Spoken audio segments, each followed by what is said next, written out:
First thing they tell you when you're injured is all the things that you're never going to be able to do again. This is Michael Ryan Pattison. He's a former WSU student. He's paralyzed from the neck down after a cliff jumping accident in Lake Chelan. He became one of the millions of people who suffer from a paralyzing disability and now must depend greatly on others for tasks he wouldn't even had to think about before. The impact that it has on the individual and the family is probably more devastating than any injury or disability that I can think of.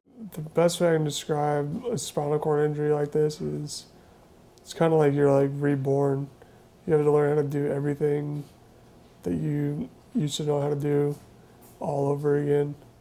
Michael Ryan broke C4 and 5 out of 8 cervical vertebrae, leaving him without use of his arms or legs. A lot of people who have that injury will often get their arms back. Every injury is different. I was on a ventilator for about 7 months, 6 or 7 months. The problem is that people who are subject to these kind of injuries don't receive the right support from their doctors.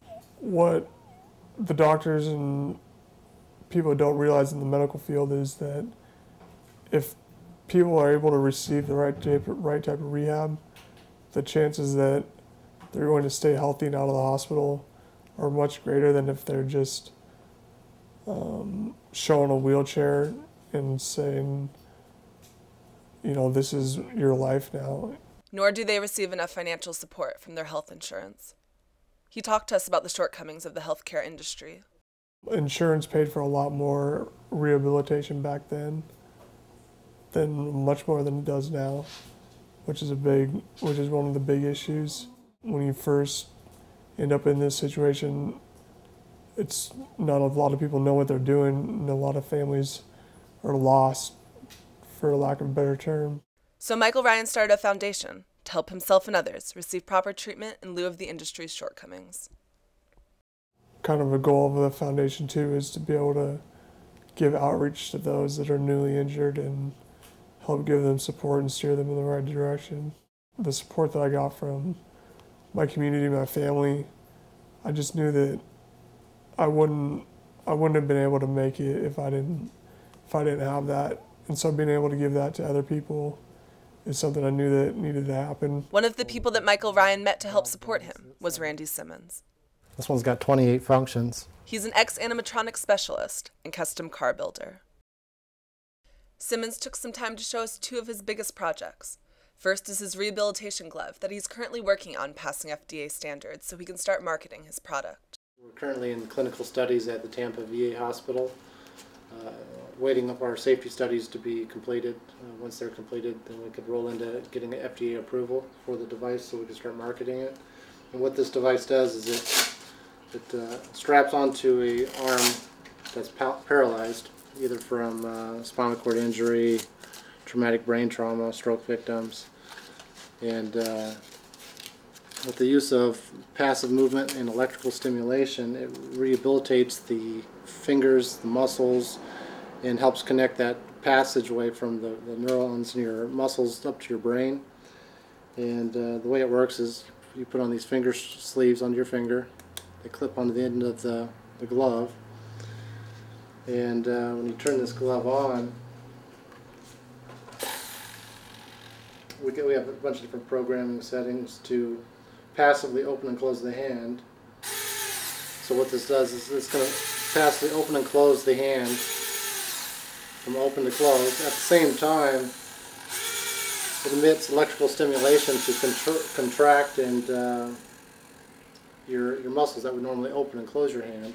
And we could use it to retrain your muscles to either fire with the passive movement or against the passive movement to create resistance to build muscle mass. And some of the subjects that we've tested the glove on, every single one of them's regained muscle mass.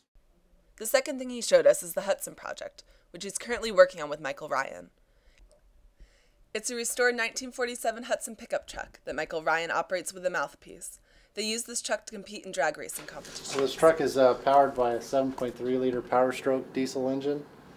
We're putting out just shy of 900 horsepower and close to 1,500 foot-pounds of torque.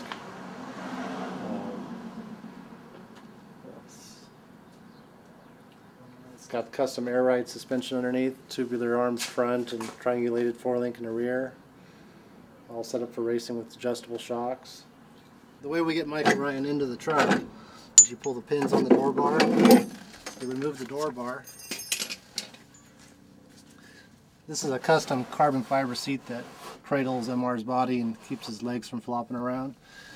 This seat unpins as well, unlatches and comes out of the vehicle to get him in. Then we lift the seat back into the truck, latch it back into place. Once he's inside the truck, we just plug in his mouthpiece, insert it into his mouth, and he's got his controls. This is the mouthpiece controller that Michael Ryan Pattison uses to drive this truck, and these are his dental impressions of his teeth. There's 3 sensors in this mouthpiece. There's one here, which controls the throttle, so the more he bites, the faster he goes. And the inside of this mouthpiece has 2 sensors. These 2 control the steering. The left sensor turns the wheel to the left, the right sensor turns it to the right. It's a huge liability aspect for the manufacturer to build such a device to control such a heavy vehicle to be driving on the street. And from my experience building just a therapy... We asked him if he was planning on using the mouthpiece in production of vehicles, and his response was surprisingly no, but he offered an interesting alternative for what the mouthpiece could be used for. It could also be used for controlling a power wheelchair as well. Well, that's really interesting. I know, like Michael Ryan, he controls his wheelchair using a sip and puff straw, and that's basically the technology that's commonly used for using that, driving that kind of wheelchair, and there's a lot of problems with that. You get sipping and puffing on a straw, it gets a lot of saliva into the diaphragm system, throws the chair out of whack, and many times I've seen Michael Ryan go off into the weeds with his wheelchair because it was stuck on go. But definitely this is could be a use for wheelchairs. This situation is far from ideal. Our doctors aren't able to fully treat patients because of lack of funding for new technology, and victims of injuries like Michael Ryan's are receiving only a fraction of the necessary support from their healthcare provider. However, out of deficiency comes grassroots movement. Michael Ryan Pattison Foundation is currently working on setting up a full rehabilitation clinic on the West Coast, and Simmons looks towards the day when he can work full-time to helping rehabilitative technologies outside of his own garage.